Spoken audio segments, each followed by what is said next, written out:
नवरी मिळे हिटलरला. पुढील प्रोममध्ये कमिशनर म्हणतात एजे श्वेताची तब्येत स्टेबल आहे, त्यामुळे फक्त तुमची चौकशी होईल. किशोर म्हणतो नाही नाही नाही, काहीतरी करायला पाहिजे.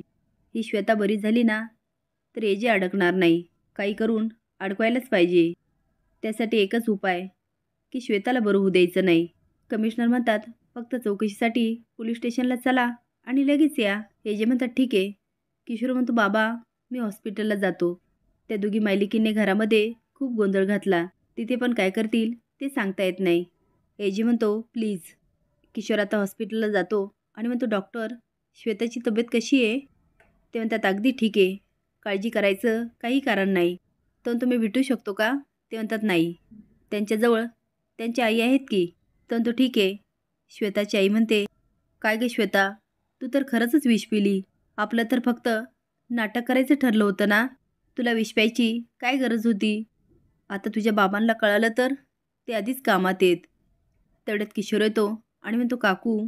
ती धावत जात म्हणते अजिबात बोलू नकोस. तो म्हणतो काकू मला माहिती आहे तुमचा आमच्या घरावर खूप राग आहे आणि ते साहजिक आहे. मी तुम्हाला समजून घेऊ शकतो. हे बघा तुम्ही अजिबात काळजी करू नका, मी आहे ना तुमच्यासोबत. तो तिला बोलण्यात गुंतवतो. तेवढीत एक नर्स येते आणि तिच्याकडे बघते. तो तिला खुणवतो. ती पटकन इंजेक्शन सलाईनमध्ये टाकते आणि पटकन निघून जाते. आता श्वेताचा श्वास अडकायला लागतो. तिची आई घाबरते आणि किशोर मोठ्याने ओरडायला लागतो डॉक्टर, नर्स. डॉक्टर आणि पुन्हा तीच नर्स पळत येते. डॉक्टर चेक करून काय काय औषध द्यायचं ते सांगतात. किशोर त्याचा फायदा उचलतो आणि निघून जातो. इकडे कमिशनरला फोन येतो. ते म्हणतात एजे श्वेता कॉलॅप्स झाली आहे, आम्हाला तुम्हाला अटक करावीच लागणार. दुर्गा म्हणते कमिशनर साहेब असं कसं? अहो एजंटनी काहीच केलं नाही. ते म्हणतात दुर्गा मॅडम आम्ही काय एजंटला ओळखत नाही का? ते असं कधीच करू शकत नाही, पण कायद्याच्या पुढे आमचं पण काही चालत नाही. आजी म्हणते अभिराम. तो म्हणतो आई तू तब्येत सांभाळ. हे जे काही श्वेता करते ना त्याला काहीच अर्थ नाही आणि आपण काही केलंच नाही तर काय घाबरायचं. लक्ष्मी हात जोडून म्हणते एजे मला माफ करा. एजे म्हणतो लक्ष्मी अगं तू काय केलं, कशाला माफी मागते? विराज आणि प्रमोद म्हणतात बाबा आम्ही येतो तुमच्याबरोबर. एजे म्हणतात त्याची काही गरज नाही, तुम्ही आईला आणि घर सांभाळा, माझा तुमच्यावर पूर्ण विश्वास आहे. रेव आणि यशी म्हणतात बाबा आमचं दोघांचं एकमेकावर खूप प्रेम आहे.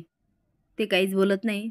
रेव म्हणते बाबा बोला ना. तो म्हणते रेवू तुझी काय इच्छा आहे, मी काय बोलावं? हे बघ तुमच्याबद्दल जे काही निर्णय घेतील ना ते जागीरदार, त्यानंतर मी माझा निर्णय सांगतो. ते निघून जातात. यशवंत रेवू तू अजिबात काळजी करू नको. अगं आपल्या लग्नाला एजे परवानगी देतील. रेवू म्हणते एजे देतील पण दुर्गा मॅडमचं काय? तो ती पण मान्य करेल, तू काळजी नको करू.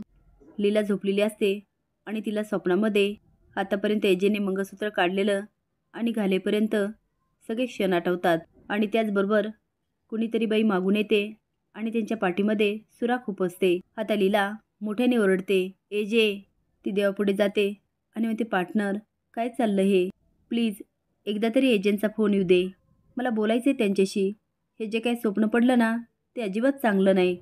आजी देव पाण्यात ठेवून म्हणते एजे घरात येईपर्यंत मी तुम्हाला काढणार नाही. रडत म्हणते लीला ये ग घरी, तुझी आम्हाला खूप गरज आहे. कालिंदी मात्र कामासाठी लीलाच्या मागे लागलेली असते. पण लीलाचं काम बघून ती काय करावं या पुरीचं, हिचं कामात लक्षच लागत नाही. ही आल्यानंतर हिचं काय चाललेलं असतं ना तेच कळत नाही. तेवढंच पत्रकार आत येतात आणि म्हणतात लीला मॅडम एजंटमुळे एका मुलीने आत्महत्येचा प्रयत्न केला. तिला लग्नाची वचनं देऊन त्यांनी तुमच्याशी लग्न केलं. तुम्हाला नाही वाटत स्वतःला परफेक्ट समजणाऱ्या एजंटनी त्या मुलीला धोका दिला? आता लीलावर प्रश्नांचा भडीमार सुरू होतो. लीला मोठ्याने ओरडते थांबा आणि म्हणते तुम्ही पत्रकार ना, काय खरं काय खोटं हे शोधून काढायचं काम आहे ना तुमचं. आतापर्यंत एजंटचं कौतुक करून तुम्ही थकत नव्हतात. एजे काय आहेत कसे हे तुम्ही चांगलं ओळखता. मग आता त्यांच्यावर संकट आल्यावर लागले फायदा उठवायला. तुम्ही स्वतःला सच्चे पत्रकार म्हणता ना, मग असा फायदा उठवायला तुम्हाला काहीच नाही वाटत का? मी एजंटला आत्ता ओळखायला लागले, पण तुम्ही तर एजंटला किती वर्षापासून ओळखता. अहो त्या घरात एजेच काय कुणीच वाईट वागू शकत नाही. आता एजंटला साथ देणं हे तुमचं काम आहे. चला हो बाजूला. आता लीलाला घाबरून सगळेच बाजूला होतात. असेच नवीन अपडेट जाणण्यासाठी लाईक आणि सबस्क्राईब करा. धन्यवाद.